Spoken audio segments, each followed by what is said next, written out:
Vous pensez que les Français parlent seulement français? Eh bien non. Dans la vie quotidienne, ils utilisent plein de mots anglais, mais avec une petite touche française. Aujourd'hui, je vais vous montrer 20 mots anglais que les Français utilisent tout le temps. Alors, vous êtes prêts? Activez les sous-titres si vous en avez besoin et c'est parti. On commence par le week-end. De toute façon, tu viens chez moi ce week-end. Un week-end, une semaine, plus. Le week-end, en français, ça veut dire 2 jours de repos à la fin de semaine. Et c'est très courant d'utiliser ce mot en français. Numéro 2, le shopping. Quand tu fais du shopping, va t'acheter des couilles. J'ai fait du shopping. On utilise ce mot normalement avec le verbe faire. On dit faire du shopping. Donc, et c'est très courant en français et ça veut dire acheter des vêtements. Et il y a aussi un équivalent français, on peut dire faire des achats. Mais faire du shopping, c'est très naturel, très courant. Numéro 3, le parking. Tu as ta voiture au parking? Sa voiture sur le parking. Ce mot, ça veut dire un endroit pour garer sa voiture. Et en français, on peut dire aussi stationnement. Mais le parking est plus courant. Numéro 4, un job. Je veux rentrer à job en retard, esti. Oui, je sais, mais papa, il y a des gens qui tueraient pour avoir ce job. Ce mot, ça veut dire un travail temporaire. Donc, il y a aussi des équivalents en français. On peut dire un emploi ou un travail. Numéro 5, un mail ou un email. Bon, on va créer une boîte mail. C'est exactement ce que je me suis dit en découvrant cet email. Ce mot, ça veut dire un courrier électronique. Il y a aussi un équivalent en français qui est courriel. Mais c'est très peu utilisé en français. C'est plutôt utilisé au Québec. Numéro 6, cool. Ce serait vraiment trop cool, hein. Direct de la bouche de l'adaptateur, j'adore. Cool, alors très bien. Ce mot, ça veut dire chouette ou sympa en français. Donc, au lieu de cool, on peut dire c'est sympa ou c'est chouette. Ou aussi, on peut dire génial. C'est génial. Numéro 7, un selfie. Vas-y, un petit selfie. T'as l'intention de faire un selfie, mais un filtre. Ce mot, ça veut dire un portrait de soi avec son téléphone. Et en fait, il n'y a pas vraiment un équivalent en français pour ça. On peut dire autoportrait, mais c'est pas du tout naturel en français. Et on utilise le verbe faire. Donc, on dit faire un selfie.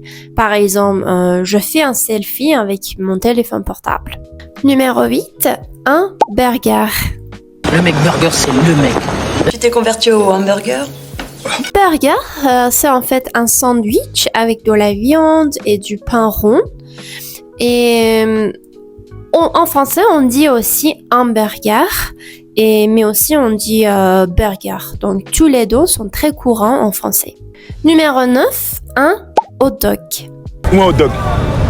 On va pas épiloguer sur un hot dog. Hot dog, c'est aussi un sandwich, mais c'est avec de la saucisse.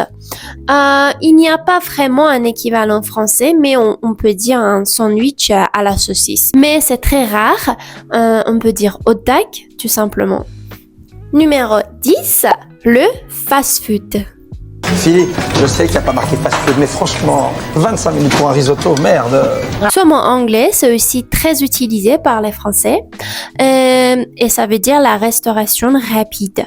Donc, on peut utiliser la restauration rapide, mais oui, c'est très normal de dire fast-food. Par exemple, ils vont souvent au fast-food, tout simplement. 11, le stress. Ça serait trop de stress pour moi. Bah oh, tu nous mets le stress. Ce mot peut aussi utiliser comme un adjectif. Par exemple, on dit je suis très stressé avant de l'examen. Il y a beaucoup d'équivalents pour ce mot en français. Par exemple, on peut dire l'angoisse ou la tension ou aussi l'anxiété.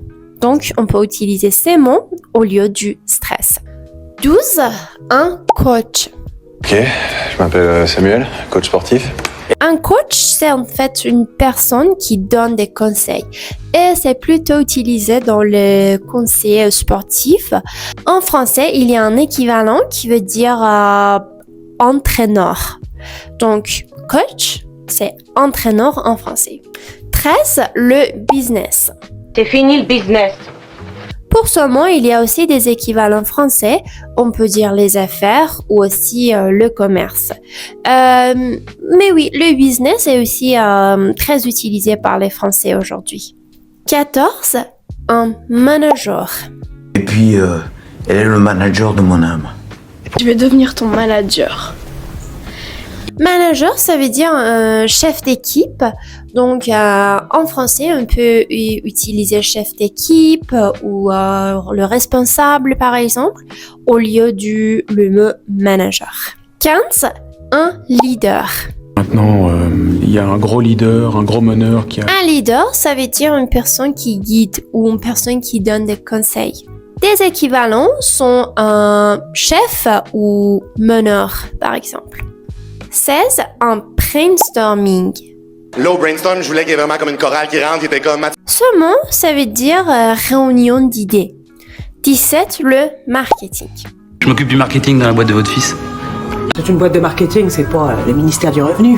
Ce mot, c'est en fait un domaine professionnel ou éducationnel et ça veut dire des stratégies de vente. Il n'y a pas vraiment un équivalent français, donc on dit le marketing en français aussi. 18. Un meeting. La nuit où tu avais voulu assister à un meeting. Meeting, ça veut dire réunion, tout simplement. Et le mot réunion est aussi très courant et très naturel en français. Donc, vous pouvez utiliser réunion ou un meeting aussi. Tous les deux sont acceptables.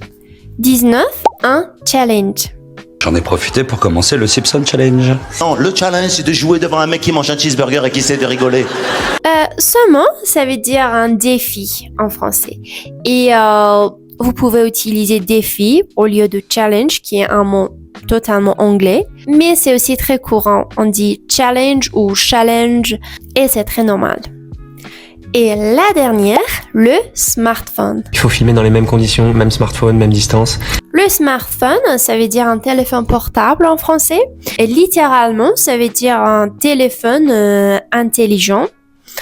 Donc, en français, on peut dire téléphone portable ou smartphone. Smartphone, c'est très courant. On peut dire tout simplement un smartphone. Vous voyez, les Français utilisent énormément de mots anglais en parlant. Mais souvent, il existe un équivalent en français. Donc, vous pouvez utiliser l'équivalent du français. Et si vous voulez réviser tranquillement la leçon aujourd'hui, j'ai fait un document PDF avec tous les mots et leur équivalent et aussi avec des exemples avec chaque mot. Vous pouvez le télécharger par le lien dans la description. Et voilà, merci beaucoup pour m'avoir regardé.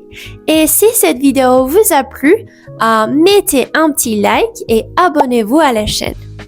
Et partagez cette vidéo avec vos amis qui apprennent le français. Et voilà, à très vite pour une autre vidéo en français. Ciao!